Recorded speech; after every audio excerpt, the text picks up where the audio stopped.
고린도후서 7장 10절입니다. 하나님의 뜻대로 하는 근심은 후회할 것이 없는 구원에 이르게 하는 회개를 이루는 것이요 세상 근심은 사망을 이루는 것이니라. 하나 더 읽겠습니다. 시편 143장 6절입니다. 시편 143장 6절.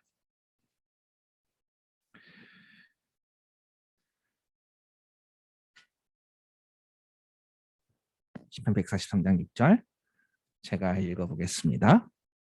주를 향하여 손을 펴고 내 영혼이 마른 땅같이 주를 사모하나이다. 아멘. 잠시 기도하시겠습니다. 하나님 감사합니다. 주님, 우리가 근심과 후회는 없을 수 없으나 그것을 우리가 멈출 수는 없으나 하나님의 뜻대로 할 수 있는 길을 주님께서 말씀해 주셨습니다. 오늘 이 말씀대로 함께 하나님의 뜻대로 하는 근심, 하나님의 뜻대로 하는 2022년 될 수 있도록 주님을 예배를 축복하여 주시옵소서. 감사합니다. 예수님 이름으로 기도드렸습니다. 아멘. 네, 저희가 그 지난 주일 예배 때 하나님의 은혜에 대해서 정말 깊이 있는 그런 말씀을 주셨던 것 같아요. 그래서 각자가 하나님의 은혜가 무엇인지 완전히 올 한 해는 주님의 은혜 아니면 설명이 안 되는 그런 한 해로 우리 모두가 아멘했었던 시간이 기억이 너무 감사한 기억이 있습니다. 오늘은 조금 다른 관점에서 뭐랄까 조금 어쩌면 이게 대중적인 관점이 될 수도 있는데요. 2021년 돌아보면은 우리들은 감사가 넘치고 은혜가 넘치는데 일반적으로 생각하자면 그냥 통념적으로 생각하자면 2021년이 되고 2022년 연말 되고 연시가 되면은 연초가 되면은 지난 연도에 내가 이걸 계획했었는데 못했네 라고 후회하는 마음이 또 들 수가 있어요. 네. 그런 관점에서 후회라는 관점에서 한번 생각해 봤으면 좋겠습니다. 여러분 혹시 연초에 세운 계획들 어떻게 잘 또 2021년 끝나 보니까 계획대로 잘 진행하셨습니까? 네. 다들 저랑 눈을 안 마주치려고 하는데 네, 저도 그렇습니다. 2021년 세웠던 계획들이 생각보다 많이 잘 안 이루어졌고요. 참 복잡했었던 또 다사다난했었던 시간들 또 코로나여서 저희가 2021년에는 코로나가 종식될 줄 알았거든요. 근데 여전히 우리는 마스크를 쓰고 있습니다. 네, 그리고 아직도 코로나 환자 수가 몇천 명을 찍고 있죠. 그래서 생각했었던 2021년이 아니라 생각과 다른 2021년이었을 것 같아요. 오늘 우리가 본 영화 일사가고 보니까 어떠셨는지 모르겠습니다. 그때는 뭐 지금처럼 의학 기술이 발달되지는 않았지만 그리고 문명이 발달되지는 않았지만 우리가 영화를 보면서 느꼈었던 그 당시에 일제시대 또 신사참배를 거부하셨던 우리 주기철 목사님에게는 또 오늘날 우리 최첨단 현대 뭐 의학도 발전했고 기술도 발전했고 지금 줌으로도 예배를 드리고 있는데 우리와 다른 무언가가 있는 걸 혹시 느끼지 않으셨나요? 저는 그게 순교자의 영성이라고 생각하는데요. 제가 그 부분을 조금 이따가 설명하도록 하고요. 굉장히 절박한 신앙생활을 했었던 것 같습니다. 근데 우리에게는 그 절박함이 많이 사라진 모습으로 우리가 그리스도인의 삶을 살고 있지 않나 그런 생각이 듭니다. 저도 굉장히 이 주기철 목사님 영화를 보면서 굉장히 편하게 목회했구나. 정말 나처럼 편하게 목회한 사람도 없겠구나. 그런 생각이 들었습니다. 마치 목사님의 그 걸어가셨던 길을 생각해 보면 저는 그냥 온실에서 큰 목사지 않았나 그런 생각이 들고요. 또 굉장히 곱게 목회를 했구나. 저렇게 터프하게 또 목숨 걸고 하는 그런 신앙의 그 선배들의 모습을 본받고는 싶은데 굉장히 지금 현재 상황에 현재 시점에 많이 익숙해진 것 같습니다. 네, 그런 목사님들의 어떤 그 위인전을 읽다 보면은 이런 드라마, 이런 영화를 보다 보면은요, 좀 후회되는 게 있어요. 2021년 내가 저만큼은 아니었지만 내가 또 좀 더 사랑했을 수 있지 않았을까? 내가 더 나눔했을 수 있지 않았을까? 더 마음을 다해서 더 섬길 수 있었지 않았을까? 나 왜 그때 하나님께 왜 이런 불평했었지? 좀 영화 보면서 많이 회개를 했었습니다. 많은 부분 후회가 남거든요. 2021년 돌아보면은. 그러니까 물론 감사한 부분, 은혜로 채워지는 부분도 있습니다. 우리 지난 주일날 같이 얘기했었던 것처럼. 그렇지만 하나님 앞에 또 죄송한 마음이 드는 것 또한 사실입니다. 좀 후회가 있죠. 분명히 감사할 게 많이 있고 은혜가 풍성했지만 그렇다고 후회할 일이 전혀 없었던 것은 아니었습니다. 네.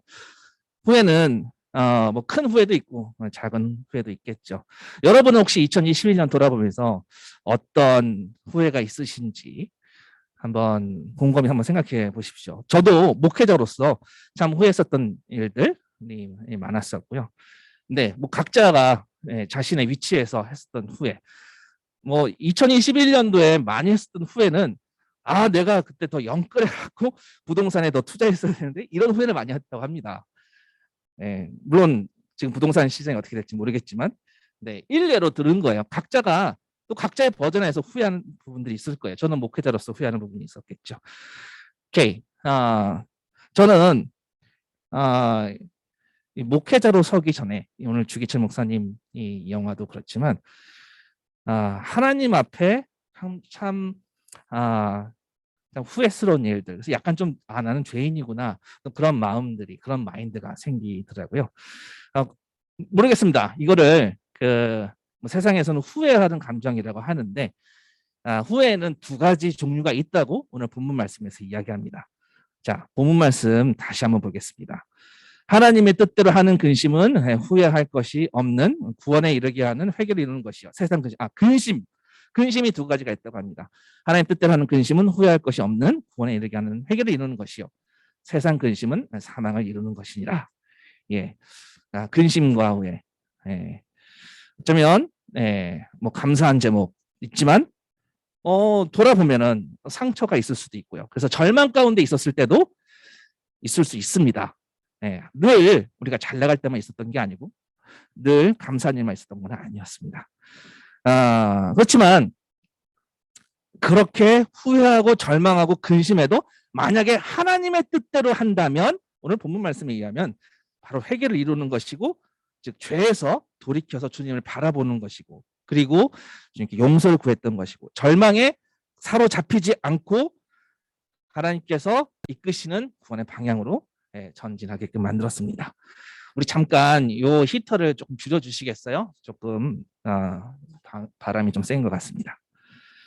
네, 반대로 세상적인 근심, 그냥 일반적인 세상 근심은요. 성경 말씀에 의하면 사망을 이룬다고 합니다. 자, 이 두 근심의 차이점이 무엇일까요? 어떻게 보면 사실은 둘 다 후회가 있어요. 또 둘 다 절망의 기분에 사로잡힐 수 있거든요. 그런데 마지막에 세상 근심은 사망을 이루고 한마디로 파멸의 길이라고 하고요. 또 다른 쪽 길은 생명의 길이라고 합니다. 자, 어떤 차이점이 있을까요? 그 차이점은 무엇일 것 같습니까? 자, 그 답을 한번 찾아보려고 하는데요. 어디에서 찾아볼 거냐면요. 구약 성경에 있는 미가서에서 찾아보려고 해요. 미가서. 네, 저희가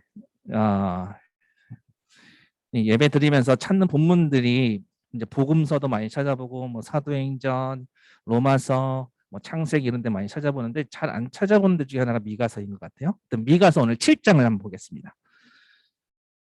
왜냐하면 미가서 7장을 보시면 근심과 절망과 어떤 후회의 감정으로 무너지는 부분과 동시에 담대함으로 서는 어떤 놀라운 진리가 담겨 있기 때문이거든요.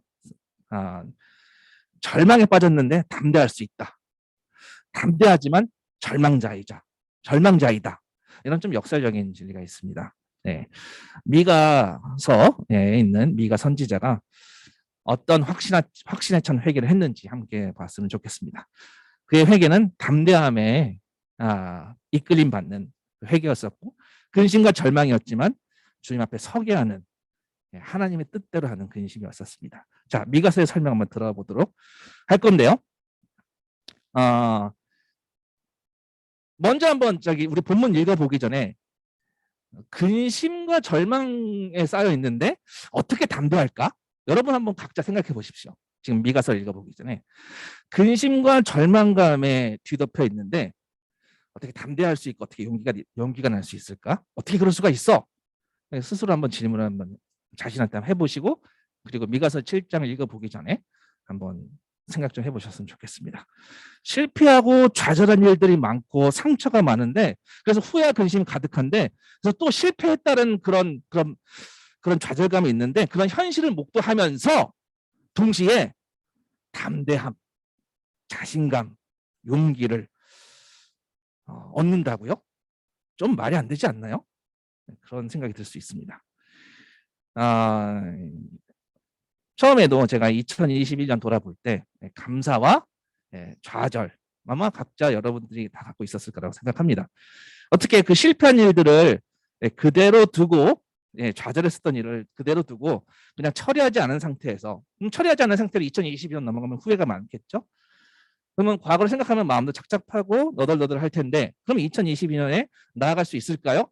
지금 오늘은 미가서의 설명은요. 나아갈 수 있다예요. 그것을 함께 보려고 합니다.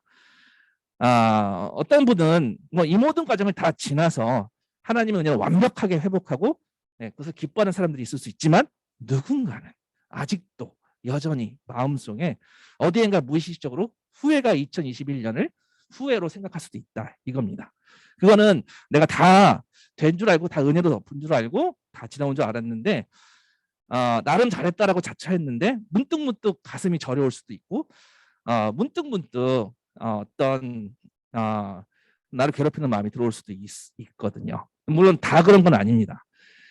오늘 12월 31일 2021년을 마지막으로 예배로 드리면서 그런 모든 감정들을 싹 다 하나님께서 정리해 주실 거라고 믿습니다. 미가서 같이 보겠습니다. 네, 7장 7절부터 9절까지 7, 8, 9절 오직 나는 여호와를 우러러보며 나를 구원하시는 하나님을 바라보나니 나의 하나님이 나에게 귀를 이시리로다. 나의 대적이여 나로 말미암아 기뻐하지 말지어다. 나는 엎드러질지라도 일어날 것이요 어두운 데에 앉을지라도 여호와께서 나의 빛이 되실 것이미로다. 내가 여호와께 범죄하였으니 그의 진노를 당하려니와 마침내 주께서 나를 위하여 논쟁하시고 심판하시며 주께서 나를 인도하사 광명에 이르게 하시리니 내가 그의 공의를 보리로다. 아멘. 미가서는요. 사실 지금 7장이 마지막 장이거든요. 그러니까 종결부예요. 그래서 앞에 1장부터 6장까지 어떤 내용이 나왔는지 제가 간단하게만 얘기할게요. 미가서 1장부터 6장까지는요. 이 챕터를 쭉 읽다 보면 그 배경에 흐르는 주제가 일관된 주제가 있다면 심판이라는 주제가 있어요. 미가서 1장부터 6장까지는요. 그리고 심판의 하나님에 대해서 조금 계속 다루는데 여러분들한테 한번 질문 드려보겠습니다. 왜 성경에서는 이 주제를 꼭 거론할까요? 심판하시는 하나님, 진노하시는 하나님. 자, 여러분들 심판의 하나님 하면 조금 좀 오해할 수 있는데 쉽게 말해서 무엇이 바르고 무엇이 틀린지를 판단해 준다는 거예요. 여러분들 야구나 축구할 때 심판이 있잖아요. 심판이 있어서 공이 나가면 아웃, 공이 들어오면 인 결정을 해주고요. 뭐 배드민턴 쳐도 라인에 딱 걸렸는데 심판이 이건 인이야 그러면 인이고요. 아웃이야 그러면 아웃이지 않습니까? 하나님의 역할은 바로 무엇이 맞는지 또 무엇이 옳지 않은지를 이야기하시는 분입니다. 그래서 그것을 다른 말로 심판하시는, 판단하시는 하나님이라고 해요. 한마디로 정의를 세우시는 분이에요. 그래서 그냥 심판의 하나님, 뭐 진노의 하나님, 무서운 하나님으로만 보실 것이 아니라 이런 판단을 누군가 하지 않으면 우리는 혼란에 빠지게 되어 있습니다. 자, 그래서 이런 심판의 하나님은 자신의 성품이 판단하시는 마른 것이 무엇인지를 말씀해 주시는 하나님이시기 때문에 참 중요한 정의 중에 하나입니다. 근데 성경에는 심판 하나님 말고 샬롬의 하나님, 네, 평안의 하나님이 계시죠. 샬롬의 하나님이 심판하신다. 조금 다소 쉽지 않은 그런 개념일 수 있어요. 자, 이런 식으로 보면 좋을 것 같아요. 하나님께서 우리는 일반적인 그런 부조리랄지 죄악이라는 이런 문제는 반드시 하나님께서 판단해 주시고 무엇이 옳고 그른지를 심판 내려주기를 원하는데, 그래서 정의를 외치는데, 그런데 만약에 이게 구체적으로 나와 관계된 어떤 죄가, 어떤 잘못된 부분이 들춰지면 보세요. 나한테는 그 판단을 유보하기를 속으로 바라요. 네. 자, 누구나 하나님이 정확하게 판단하셔야 된다는 것은 알지만 나한테는 조금 그 판단을 내 입장에 맞게 해주시기를 원하는 게 우리 모두의 심정입니다. 그냥 내 편에서 좀 감싸주고 우리 엄마처럼 덮어주기를 원하는 그런 분위기를 원해요. 그래서 샬롬의 하나님이, 평안을 주시는 하나님이 심판을 하신다. 왜냐하면요, 나한테는 샬롬, 나한테는 평안을 외치기 원하고 나와 관계없는 부분은 정의롭고 바르게, 그런 모양의 시인을 세상에 원합니다. 그 반대로 치자면 나한테는 엄격하고 일반적으로는 샬롬 하면은 그런 하나님 원치 않죠. 자, 한마디로 나와 살갑게 직접적으로 관련 없는 수준에서는 공의의 하나님을 외치는 게 우리 수준이고요. 우리 거랑 관계된 무언가는 내 편에서 외쳐주기를 원합니다. 근데 오늘 이 미가서 7장은요. 하나님의 모습이 자기 백성에게 정의를 행하시는 모습이에요. 하나님의 백성에게, 이스라엘에게 판단을 하시는 모습이에요. 한마디로 회초리를 드시는 모습이에요. 근데 이 미가서 1장부터 7장까지 다 읽어보시면 그게 결국 그 심판이 자기 백성을 위한 거라는 메시지이거든요. 여전히 어렵죠. 여전히 어렵습니다. 좀 같이 살펴보겠습니다. 자, 내 죄를 간과하지 않고 정확하게 판단해 주시면서도 동시에 진노와 심판의 대상인 그게 마땅한 내가 원래 하나님과의 샬롬의 관계로 회복시킨다라는 다소 좀 어려운 내용이긴 합니다. 이 말이 될 듯 안 될 듯 하는 이 부분을 좀 살펴보려고 합니다. 이 저자인 이 미가 선지자는요, 미가가 바라보는 하나님은 공의를, 정의를, 의로움을 조금도 훼손하지 않는 방법으로 허물 많은 당신의 백성을 회복시키겠다라는 그 주제거든요. 그래서 이 하나님의 심판과 판단은요, 미가 선지자가 결코 피할 수 있지 않음을 미가도 알고 있어요. 미가 선지자는요, 자기가 심판당하는 것을 또 자기만 겪는 것이 아니라 그 자기가 겪고 있는 상황을 옆에서 보고 있는 관중들이 있어요. 그렇게 관중들이 주변에서 막 미가를 향해서 웃고 있거든요. 비웃고 있거든요. 그 비웃는 아수르가 될 수도 있고요. 바벨론이 될 수도 있고요. 그들한테 뭐라고 외치냐면 이게 끝이 아니야! 라고 7장에 얘기해요. 이게 끝이 아니야. 그러면 이 심판의 결말은 무엇일까요? 이게 오늘 답이에요. 저랑 오늘 같이 한번 찾아보도록 하겠습니다. 미가서 7장 8절. 자, 차근차근 살펴볼게요. 나는 엎드러질지라도 지금 엎드러졌어요. 미가는 지금 어떤 죄인지는 모르겠지만 어떤 악함 때문인지는 모르겠지만 지금 엎어졌다고요. 뭔가 실족했어요. 이게 미가일 수도 있고요. 이스라엘 민족 전체일 수도 있고요. 이스라엘 민족 전체로 보시는 게 더 타당하겠죠.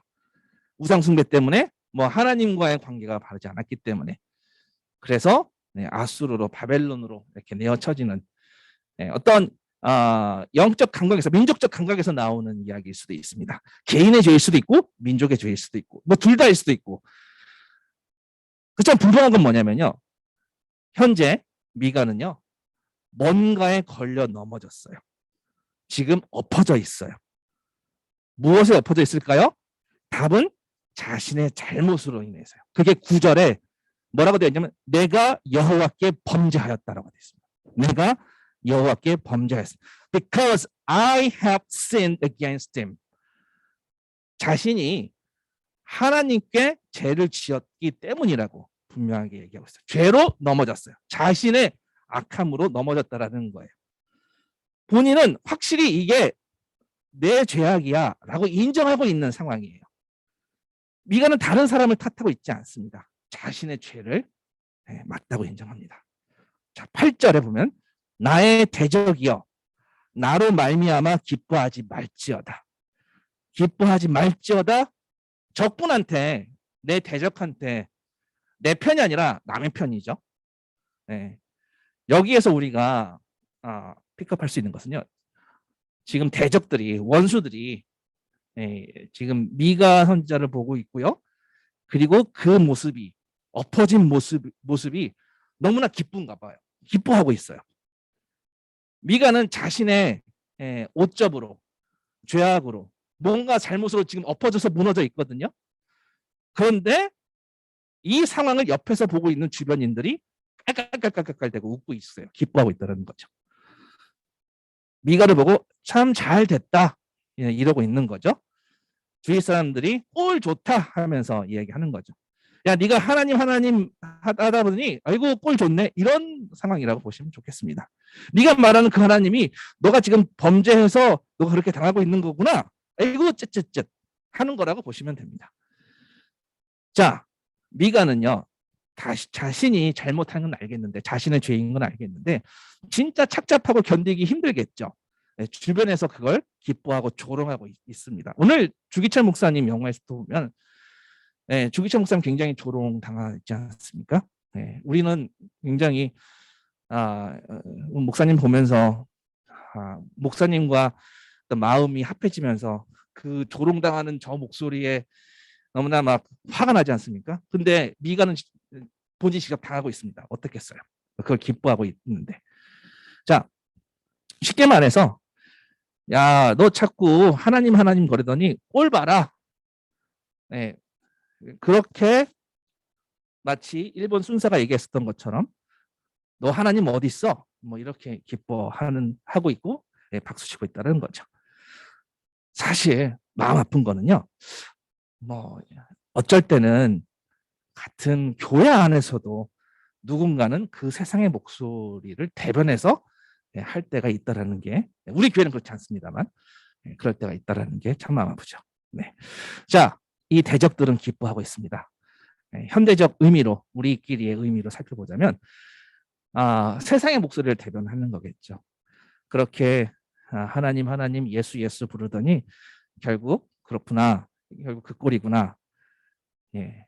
뭐 그렇게 얘기하는 사람이 먼 사람일 수도 있고요. 가까운 사람일 수도 있겠죠.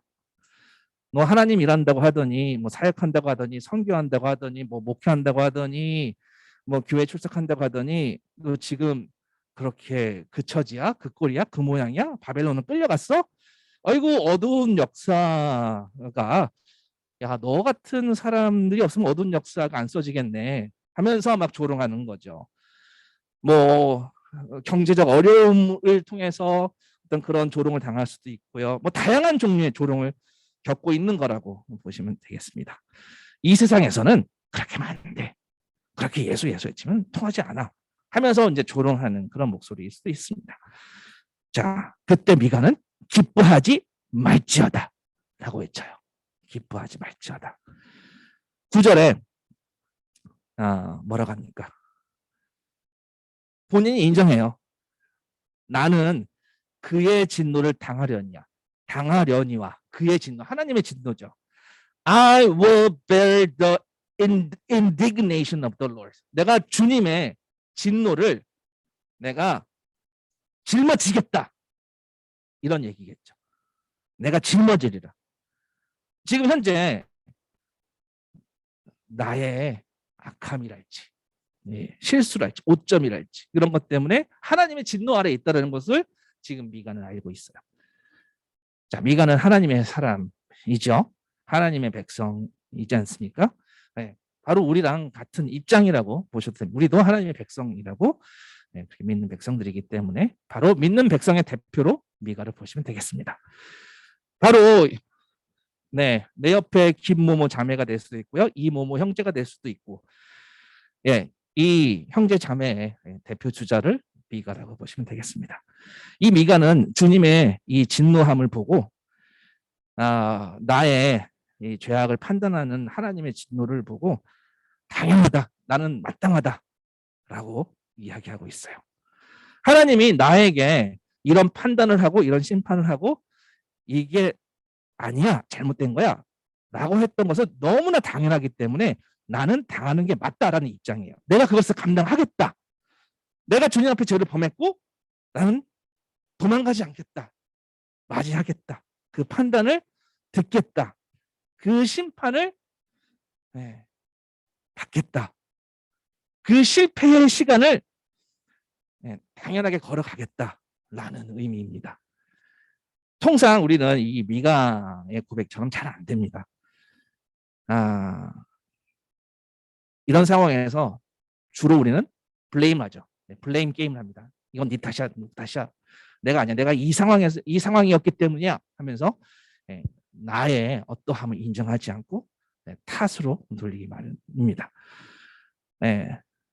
미가는요 이렇게 얘기합니다. 사람들이 지금 웃던 말든 조롱하든 말든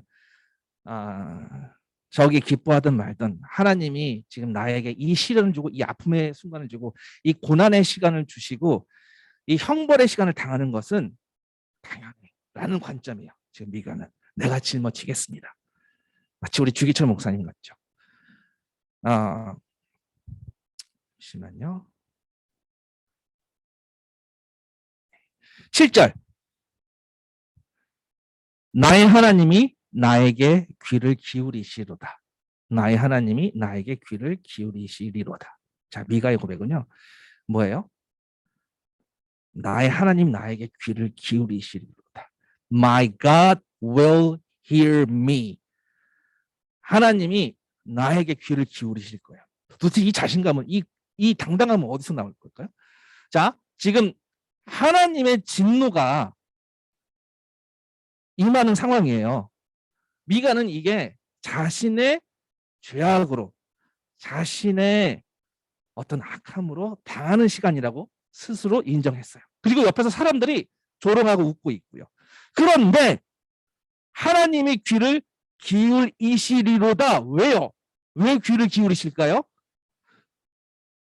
뭔가를 뭔가를 가정하면 되죠. 기도했어요라는 의미를 가정합니다. 왜요? 울부짖었기 때문에, 외쳤기 때문에.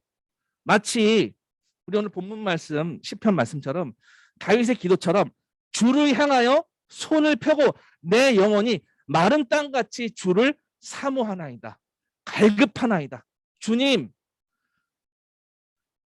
저를 불쌍히 보시옵소서. 마른 땅같이 주를 갈망하는 거예요. 기도했어요. 목타게 외쳤습니다. 현실에서 정말 나 혼자 외치는 것 같고 아무도 들어주는 것 같지 않아. 하나님이 네 하나님이 어디 있느냐? 라고 옆에서 조롱하지만 그래도 미가는 하나님께서 들으실 것이라고 확신합니다. 들으실 것이라고 확신해요. 아까 이 미가서 읽기 전에 담대함에 대해서 잠깐 이야기했었는데요. 지금 그 담대함이 보이기 시작하는 순간이에요. 그가 들으실 거라는 거예요. 뭔가 용기를 지금 부리고 있는 거예요. 담대함을 지금 보여주고 있는 거예요. 어쩌면 사실 뻔뻔해 보일 수도 있는 거거든요. 왜요? 내가 지금 어떤 판단을 지금 받고 있어요? 하나님께 회초리 드시는 하나님 앞에서 지금 자신이 잘한 게 하나도 없는데 어쩌면 뻔뻔하게 예, 보이는 그 담대함, 내 상황을 들어주실 거야, 이해하실 거야.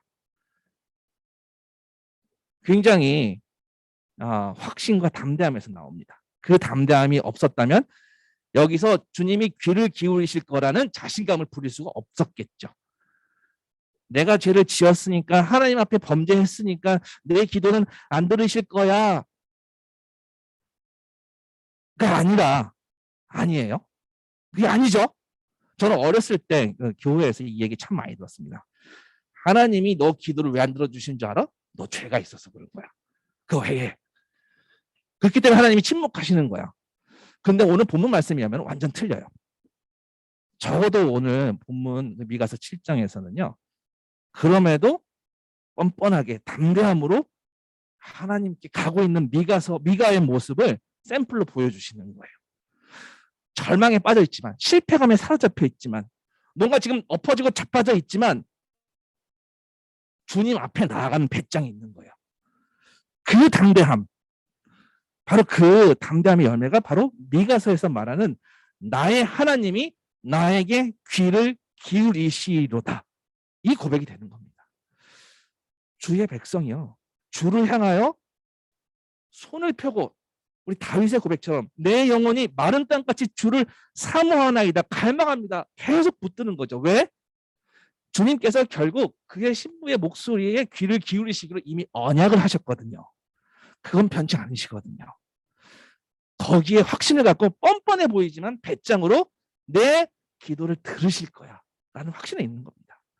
7절, 나를 구원하시는 하나님을 바라보나니, 나를 구원하시는 하나님을 바라보나니. 여기서 바라보나니라는 말은요, 기다린다라는 말이에요. I will wait for the God of my salvation. 구원하시는 하나님을 내가 갈망하고 갈급하고 기다린다는 얘기예요. 바라보나니, 오랫동안 기다린다는 뜻을 포함하고 있습니다. 원어를 보면은. 자, 성경에 보면은요, 주님의 징계의 시간들, 이 회초리의 시간들이 정해져 있을까요? 정해져 있지 않을까요? 어쩔 때는 이 회초리의 시간이 금방 끝날 수도 있지만요, 어쩔 때는 도대체 언제 끝나나 라고 절망 가운데 있을 수도 있습니다. 잠시 잠깐일 수도 있고요, 생각보다 빨리 끝날 수도 있지만, 어쩔 때는 정말 해도 너무 하시지 않나요, 주님? 라는 목소리가 튀어나올 정도로 그런 심각한 어둠의 긴 터널을 통과할 때도 있습니다. 하나님의 징계가 마치 끝나지 않은 것처럼 보일 때도 있다는 말이죠. 미가는요, 자신이 여호와의 진노를, 하나님의 진노를 감당해야 하는 것을 본인 스스로 인정했어요. 제가 어떻게 감히 주 앞에 이 고난을 끝내달라고 마침표를 찍어달라고 제가 감히 어떻게 이야기합니까? 사실 나는 내 주변에서 나를 향해 비웃음과 조롱하는 그 자들 때문에 이 시간에 종점이 빨리 왔으면 좋겠는데, 주님, 내가 정할 수는 없습니다. 주님, 감당하겠습니다. 그래서 주님, 제가 주를 더 마른 땅같이 주의 구원을 기다립니다 라고 미가는 기도하는 거예요. 마른 땅같이 갈라지는 마음으로, 사모하는 마음으로 기다린다고요. 바라본다고요. 계속 기다린다고요. 이게 언제 끝날지 모르겠지만 기다리겠다고요. 성경에서 많은 경우 이런 시간을 생각보다 오래 기다리는 경우가 많죠. 뭐 요셉도 애굽에서 감옥에서 13년 기다려야 했었고요. 뭐 탈출구가 완전히 보이지 않았었던 것처럼 보이는, 물론 여러 가지 성경 케이스들이 많습니다. 비일비재하죠. 자, 근데 8절 보겠습니다. 8절. 어두운 데에 앉을지라도 여호와께서 나의 빛이 되실 것임이로다. When I sit in darkness. 나는 지금 darkness, 어둠 가운데 지금 자빠져서 주저앉아 있다라는 거예요. 지금 왜 주저앉았어요? 왜 어둠 가운데 지금 주저앉혀져 있어요? 이거는 하나님의 진노 때문에 그런다는 것을 미가는 잘 알고 있습니다. 그래서 하나님께 부르짖는 거예요. 하나님이 들으실 줄을 확신하고 기다리고 도움을 바라고. 그렇지만 지금 현실은 밝아요? 어두워요? 어두운 데에 앉아 있는 거예요. 어두워요. 근데 미가는요, 그 어둠 가운데서도 여호와께서 나의 빛이 되실 것이다 라는 이 고백을 놓지 않아요. 상황이 굉장히 암울하다 라고 뜻한다라고 보시면 됩니다. 하나님의 이 시간, 이 진노의 시간, 이 절망의 이 고통의 한복판에 있는 이 시간이 정말 무시무시할 정도로 지속되고 있을 때, 내 삶 가운데 이 고통의 긴 터널이 끝나지도 않을 것 같은 이런 시간인데, 근데 미가는 하나님께 부르짖습니다. 여호와께서 나의 빛이 되실 것이미로다. 이 상황은, 이 어둠의 상황은 미가도 우리도 그 어떤 크리스찬도 원하는 상황이 아닙니다. 어쩔 때는 우리가 막 정신없이 여기저기서 일이 막 터질 때, 뭐 그럴 때도 있죠. 모든 게 뒤죽박죽 해서 마치 어둠 가운데 하나님께서 내 목소리를 나한테 귀를 기울이시지 않는 것 같은 그런 상황 가운데 있어도 우린 지나온 적이 있습니다. 그때 미가는 더 어두운 가운데 있을지라도 앉을지라도 여호와께서 나의 빛이 되실 것입니다 라고 고백을 합니다. 자, 9절 여기 중요합니다. 되게 중요합니다. 9절 보시면은 마침내라는 단어 보이세요? 마침내. 마침내. 마침내. 마침내 주께서 나를 위하여 논쟁하시고. 자, 약간 좀 이상한 부분이기도 해요. 왜냐하면 여기서 논쟁하신다라는 말은 다른 말로 하자면 나랑 논쟁하신다는 게 아니에요. 나를 위해서 논쟁하신다라는 거예요. 나를 위해서 쟁론하시고 나를 위해서 변론하시고 나의 입장에서 논쟁하시겠다는 얘기거든요. 좀 전까지만 해도 내가 하나님의 판단을 받는 대상이었는데 지금 9절에는 마침내 주께서 나를 위하여 논쟁하시고 라고 톤이 싹 바뀝니다. 마침내. 여기 사실 놀라운 부분입니다. 왜냐하면 내가 여호와께 범죄하였으니 9절에 그의 진노를 당하려니와 마침내 주께서 나를 위하여 논쟁하시고, 여기에 복음의 핵심 메시지가 있어요. 그의 진노를 언제까지 감당할 수 있습니까? 라는 질문에 미가가 마침내 라고 답변하는 것과 같아요. 언제까지 이 진노의 어둠 아래에서 헤맬 수 있나요? 언제까지? 마침내 주께서 나를 위하여 내 편에서 논쟁하실 그때까지. 그리고 나서는 게임 끝이야. 이런 이야기입니다. 주께서 논쟁하시고 내 편에서, 내 사이드에서 마침내. 여기서 이상한 거가 하나 있습니다. 지금 하나님이 진노하시고 심판하시고 판단하시는 거는 나 때문이었거든요. 미가 때문이었거든요. 미가와 하나님의 백성들 때문이었거든요. 그걸 미가도 잘 알아요. I have sinned. 내가 범죄했다고. Against God. 하나님 앞에 범죄했다고 잘 알아요. 하나님의 진노가 지금 나에게, 미가에게 향하고 있다는 것을 잘 알아요. 그래서 지금 내가 겪고 있는 실패감과 좌절감과 이 후회와 이 절망감은 다 하나님께서 결제하시고 하나님께서 주신 거라는 거예요. 미가도 인정했어요. 이 자신의 죄악이라고, 내 민족의 죄악이라고. 이 모든 고난과 심판과 이 회초리와 이 고초와 이 실패와 이 고난과 이런 모든 일들이, 모든 어두움의 이 역사들이 다 죄의 결과로 오는 거다 라는 인정이 있는 거예요. 그런데 누구 때문이라고요? 나 때문이라고요. 내 죄로 인해서 하나님이 진노했고 내가 어둠 가운데서 지금 고통 가운데 있는 건데, 그런데 갑자기 마침내 라는 단어가 등장하자마자 내 편에서 변론을 논쟁을 해주시기 시작해요. 이게 바로 복음입니다. 이것이 사실 십자가예요. 미가는 당신은 몰랐겠죠. 이것이 기독교가 얘기하는 구원의 드라마입니다. 하나님이 나를 위해 변호인을 보내실 때까지 내 편에서 예수 그리스도가 논쟁에서 그 올 때까지 어둠은 끝나지 않은 것처럼 보이지만 마침내 그리스도가 내 편에서 논쟁해 주신다고요. 진노하셨던 그분이 바로 구세주를 보내주신다고요. 그리고 우리 죄를 덮으시는 자를 보내시는 정말 성육신 하시는, 이 땅에 육신을 입고 오시는 하나님 자신이 스스로 인간이 돼서 오신 놀라운 일을 선포하십니다. 그것이 미가가 지금 겪고 있는 절망 가운데 담대함이고요. 담대함 가운데 절망입니다. 절망 가운데 용기를 갖고 담대하게 서는 것은요, 딱 한 가지예요.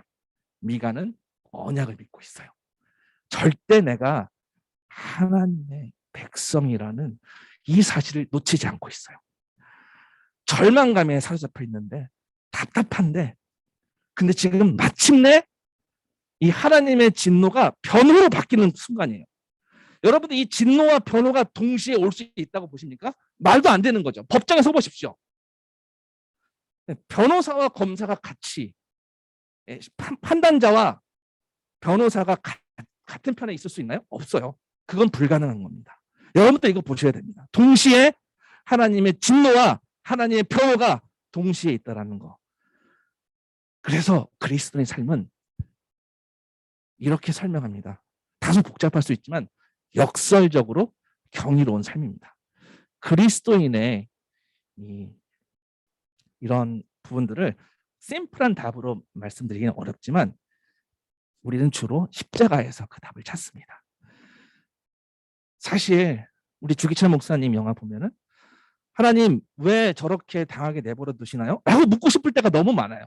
여러분들도 그렇잖아요. 여러분 삶에서도 그럴 때가 있잖아요. 이유를 근데 사실 찾을 수가 없어요. 목사님 아들 이 주광조 장로님이시죠? 그 기도 안 들어주시잖아요. 근데 주기철 목사님 뭐라고 답변하십니까? 우리가 원하는 게 아니라 필요한 걸 주신다 라고 답변하셨어요. 아멘이죠. 그리스도인의 삶은요 굉장히 이상합니다. 때로는 절망 가운데 내가 원하는 거 안 들어주시는 것 같은데 이해할 수 없는 고통으로 몰아쳐 가고 있는 것 같은데 그 고난 가운데 지금 미가서를 통해서 분명히 말씀하시는 게 있어요. 첫 번째, 이 모든 절망과 어두움과 이런 실패감과 이런 지독한 어두운 상황은요, 내가 죄인인지를 보는 길이고요. 그 하나님의 진노를 통해서 그냥 단순히 그냥 눈 감아줄 넘어갈 수 있는 게 아니라는 것 또한 하나님 앞에서 배워야 됩니다. 그렇지만 더 중요한 것은요, 제일 중요한 것은요, 하나님이 나에게 진노를 뿜어낼 뿐만 아니라 마침내 때가 되면 내 편에서 논쟁하고 변호하실 거라는 거예요. 하나님이 이 진노의 시작점이시기 때문에 그래서 하나님 외에는 이 진노에서 건져낼 수가 없다라는 것이 기독교의 선포입니다. 그렇기에 주의 백성들은 미가는 이렇게 얘기합니다. 마침내 하나님이 하실 거라고. 이게 이 자신감의 이 근거, 이 담대함의 근거는 하나님이 하신 언약에 있어요. 옆에서 보면 되게 뻔뻔해 보일 수도 있습니다. 마침내 주께서 나를 위하여 논쟁하시고 심판하시며, 여기에 심판하시며라는 단어 보이시죠? 자, 나를 심판하시는 것이 아니라 나를 위하여 심판을 집행하세요. 심판은 심판인데 내가 당하는 심판이 아니고요. 나를 위하여 하나님이 심판하시기로 결정해요. 나를 위해. For me. 심판이 against me. 나에게 내가 당해야 되는데 지금 나를 위한 심판이 집행이 되고 있다는 거예요. 나를 위해서. 나를 건져내시려고. 그래서 심판을 누군가에게 선포하신 거예요. 누구죠? 예수 그리스도께 심판을 선포했습니다. 그것이 바로 나를 위한 심판입니다. 그 심판을, 그 판단을, 그 진노를 아무 흠 없는 당신의 아들 예수 그리스도에게 퍼부으신다는 겁니다. 이게 기독교가 얘기하는 복음입니다. 이것이 예수님 안에서 완전하게 이루어졌습니다. 미가서 오늘 읽어본 본문에서는요, 미가는 몰랐지만 다 예수님을 가리키고 있어요. 이건 우리 모두에게 일어나는 일입니다. 갈보리에서 일어난 그 일을, 그 십자가 일을 예표하고 있습니다.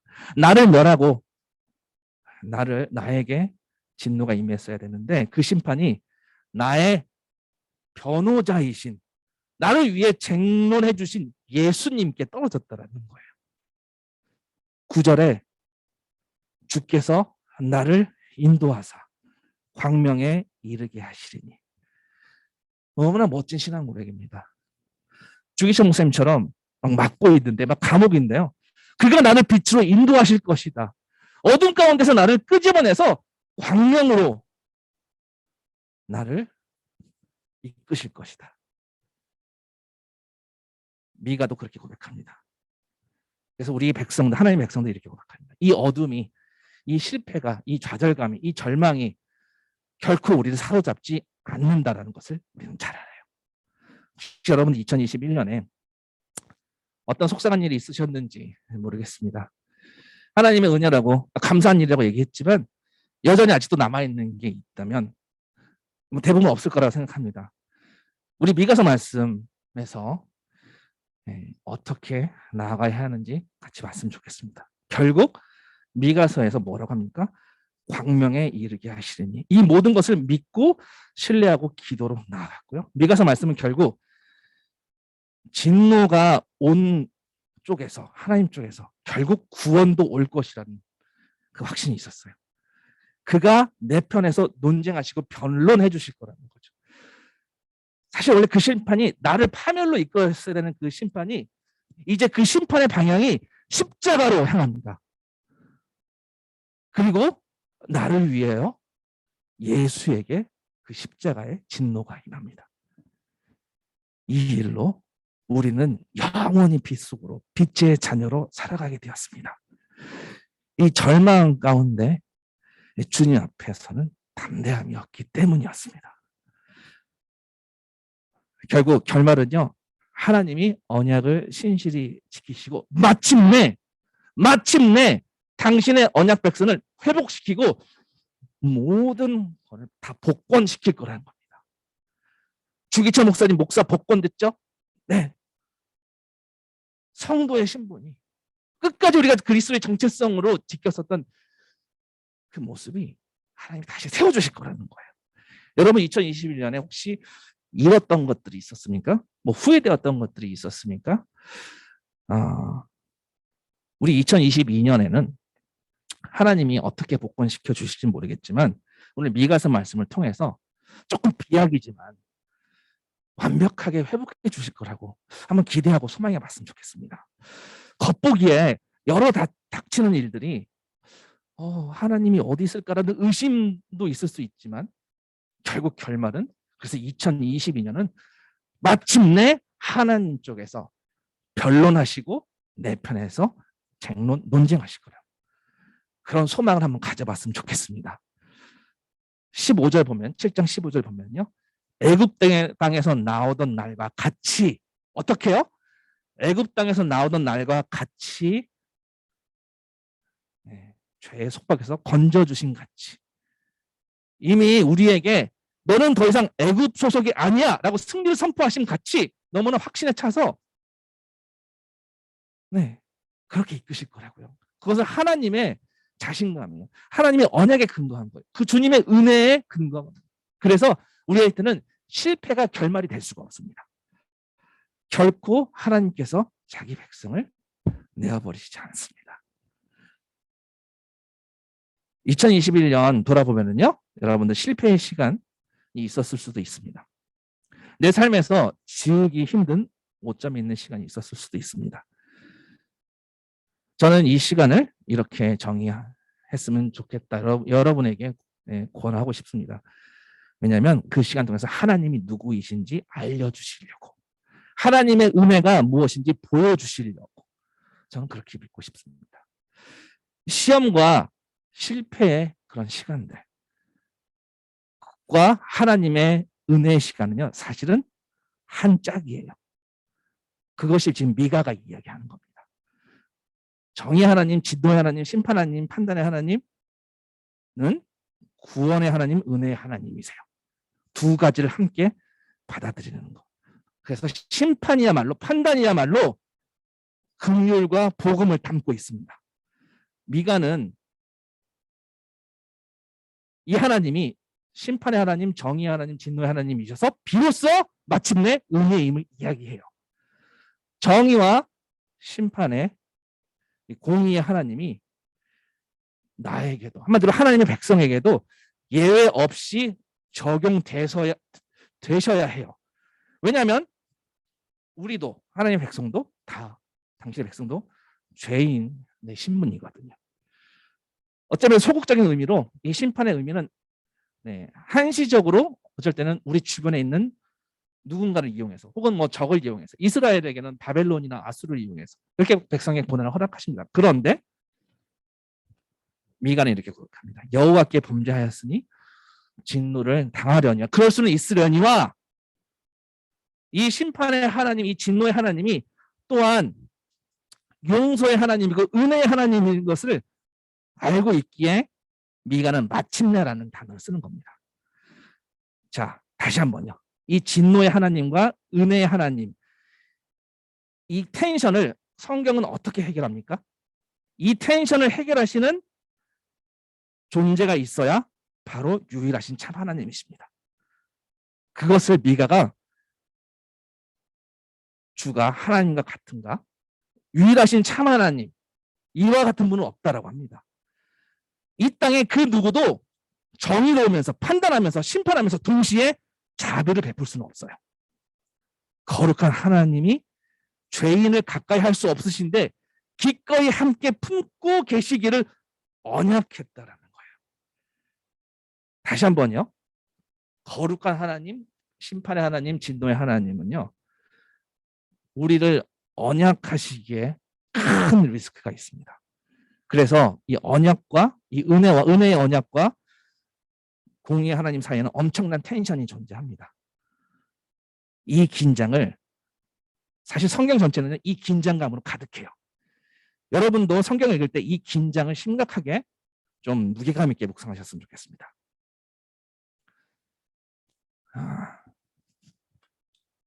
오늘 밤 여러분들 한 해를 돌아보시면서, 이미 벌써 2022년이 됐습니다. 12시 19분이네요. 네, 설교하다 보니까 벌써 2022년 넘어갔습니다. 지난 해가 됐습니다. 네, 원래 제가 재작년까지만 해도 11시 59분 되면 시계 보고 있다가 19, 8 찍었는데 작년에 누가 오셔갖고 다 갈아엎어버리셨습니다. 네, 그래서 저도 지금 시간이 몇 시인지 모르겠고요. 네, 어쨌든 한 해를 돌아보면, 지난 한 해를 돌아보면서 우리에게 있었던 많은 오점과 실패, 또 좌절됐었던 일, 원망스러웠었던 일, 또 내가 죄인된 모습을 정말 대면했었던 일, 그거를 알게 해주셔서 사실은 은혜예요. 이런 나에게 하나님이 어떻게 다가오셔서 은혜로 덮으셨는지, 그냥 여러분 그냥 너무 신속하게 은혜라고 외치지 않았으면 좋겠습니다. 너무 too quickly, 그냥 너무 빨리 은혜라고 외치지 않았으면 좋겠습니다. 좀 진지하게 오늘 기도하시면서, 성찬하시고 기도하시면서 2021년 마무리됐지만 우리 그렇게 2022년 새롭게 새해를 맞았으면 좋겠습니다. 기도 시간에 다들 여러분들 마음속에 예수님이라는, 예수님을 향한 그 갈망이 솟아날 수밖에 없을 거라고 믿습니다. 나를 위하여 논쟁하시고, 지금 이 논쟁은요, 이 땅에서의 논쟁이라기보다는요, 천상의 법정에서 정의로운 심판장이신 거룩한 하나님이 지금 미가를 위하여 변론을 하시는데 동시에 미가한테 심판하셔야 되네요. 근데 지금 마침내 미가를 위해 하나님의 스탠스를 바꾸십니다. 미가를 적대시하며 벌을 내리는 그 법정이 아니라 지금 미가를 위한 법정으로 바뀌었어요. 왜요? 왜요? 맞아요. 십자가 때문에 그렇습니다. 왜냐하면 하나님이 이 십자가에서 우리를 위하여 예수에게 심판을 행하셨기 때문입니다. 그 심판을 통해 하나님은 자신의 공의를 1도 훼손시키지 않으셨고 또한 죄인과 약속한 그 언약을 지켜내셨습니다. 그게 로마서 3장 26절에 곧 이때 자기의 의로우심을 나타내사 자기도 의로우시며 또한 예수 믿는 자를 의롭다 하려 하십니다. 그래서 우리가 예수는 하나님의 공의라고 외치는 겁니다. 그래서 예수는 하나님의 은혜라고 했죠. 공의면서 동시에 은혜입니다. 미가는요, 이 공의와 은혜 사이의 긴장을 어떻게 하나님이 풀어가실지는 몰랐지만 그렇게 하실 거라고 하나님을 신뢰하고 믿었습니다. 주와 같은 신이 어디 있으리까? 우리 미가서 7장 18절 보시겠습니다. 주와 같은 신이 어디 있으리까? 주께서는 죄악과 그 기업의 남은 자의 허물을 사유하시며 인애를 기뻐하심으로 진노를 오래 품지 아니하시나이다. 다시 우리를 불쌍히 여기셔서 우리의 죄악을 발로 밟으시고 우리의 모든 죄를 갚은 깊은 바다에 던지시리이다. 주께서 옛적에 우리 조상들에게 맹세하신 대로 그 언약대로 야곱에게 성실을 베푸시며 아브라함에게 인애를 더하시리이다. 여러분 오늘 주의 만찬 하시고 기도하시면서 이 미가처럼 외쳤으면 좋겠습니다. 주와 같은 분이 어디 있으리까? 이런 고백하시면 좋겠습니다. 나는 쓰러져도 다시 일어나리라. 8절. 이 미가의 어떻게 보면 뻔뻔하지만 이 절망 가운데 담대함으로 서는 모습을 보십시오. 나는 엎드러질지라도 일어날 것이요. 이게 바로 bold brokenness, 바로 담대한 절망인 거예요. 크리스찬은 이 담대한 절망으로 사는 겁니다. 우리 그리스도인들은요, 뭐 자신만만하고 뭐 자기가 신뢰할 만하다고 여기고 스스로 떳떳하다고 말하는 사람들이 아니에요. 그렇다고 절망만 안고 살아가는 사람들도 아닙니다. 두 가지가 함께하는 신비한 긴장감을 갖고 있는 사람입니다. 담대함과 절망감이 함께하는 모습. 확신과 회환이 우리 마음에 동시에 존재합니다. 그래서 우리는 하나님의 진노 아래서 절망하고 또 그분의 은혜 안에서 담대하게 서는 겁니다. 미가서 7장 9절에서 이 절망과 담대함이 함께 가는 것을 이야기해요.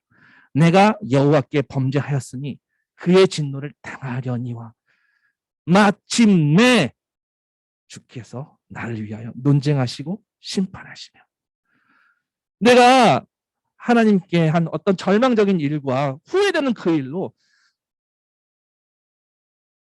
그 모든 것들이 나를 힘들게 하지만 동시에 내가 주님 앞에 담대함으로 설게 되는 것은요, 바로 하나님의 언약이 있기 때문입니다. 우리 두 가지 모두 함께 소유했으면 좋겠습니다. 절망감과 담대함을 동시에 우리 소유했으면 좋겠습니다. 우리 성찬을 진행할 건데요, 한 가지 더 기도할 게 하나 있습니다. 우리 그리스도인들은 말씀 앞에 바로 선 사람이라면, 바로 예배드리는 자라면 내 옆 사람과의 관계에서도 동일하게 적용을 합니다. 올바로 예배하는 사람은요, 옆 사람에게 올바른 영향을 미칠 수밖에 없습니다. 흔히 인간관계 속에서 실망과 좌절이 참 많습니다. 여러분들 실망과 좌절이란 단어를 떠올리면요, 대부분 인간관계 속에서 겪었었던 일들이 많이 생각날 거예요. 물론 이렇게 젊은 친구들은 우리 20대 잘 모를 수도 있지만, 네, 뭐 저나 우리 곽김성 교사님 같은 경우는 네, 그쵸. 네, 바로 인간관계 속에서 우리가 많이 실망하고 좌절할 때가 있습니다. 2021년에도 여러분들 많이 실망했고 많이 좌절했죠, 인간관계 속에서. 네, 오늘 미가처럼 이렇게 고백했으면 좋겠습니다. 그거 I have sinned. 내 죄였어요. 내 거였어요. 내 이기심으로 그랬어.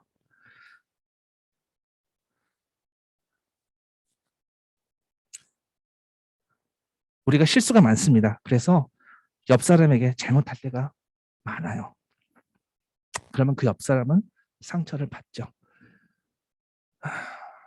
그러면 시간이 지나면요, 어떤 애매한 관계를, 이렇게 애매한 상황을, 네, 모면하려고 의무감으로 미안해 라고 이야기했을 수도 있습니다. 그럼 상대도 내 죄의 피해자이죠. 불편함을 느끼면서도 어쩔 수 없이 괜찮다 라고 말했을 수도 있습니다. 그래서 아무 일 없었다는 듯이 행동하며 지낼 수는 있지만, 우리의 마음속에는 혹 상대방이 어떤 적개심을 품고 혹시 나에게 피해를 주거나 내 잘못에 대해서 다른 식으로 갚을 수 있겠구나 라고 생각하면서 불안함으로 여러분들 2021년 지냈었던 순간이 있을 수도 있습니다.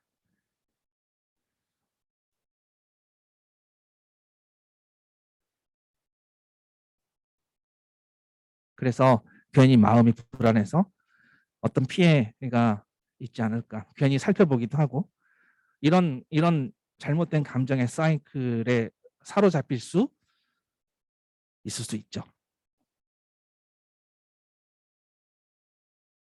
이런 사이클에서는요, 잘못에 대한 깊은 인정과 거기에 대한 참된 용서가 일어날 수가 없습니다. 제가 한 예를 들겠습니다. 보통 사과하면서 자신의 행동에 대해 변명하는 경우가 있죠. 예를 들어서 이제 저하고 와이프하고 언쟁했다고 한번 칩시다. 그래서 감정 싸움에 폭발해서 결국 둘 다 피폐하게 되어서, 그래서 뭐 뉘우치어서, 그래서 제가 미안해 라고 했다고 한번 생각해 보십시오. 근데 제가 토를 답니다. 미안해. 근데 당신이 신경질 하도 내서 나도 그만 화가 치면서. 네. 이게 미안해일까요? 아닙니다. 제가 무슨 뭐 공개 사과를 한 건 아닙니다.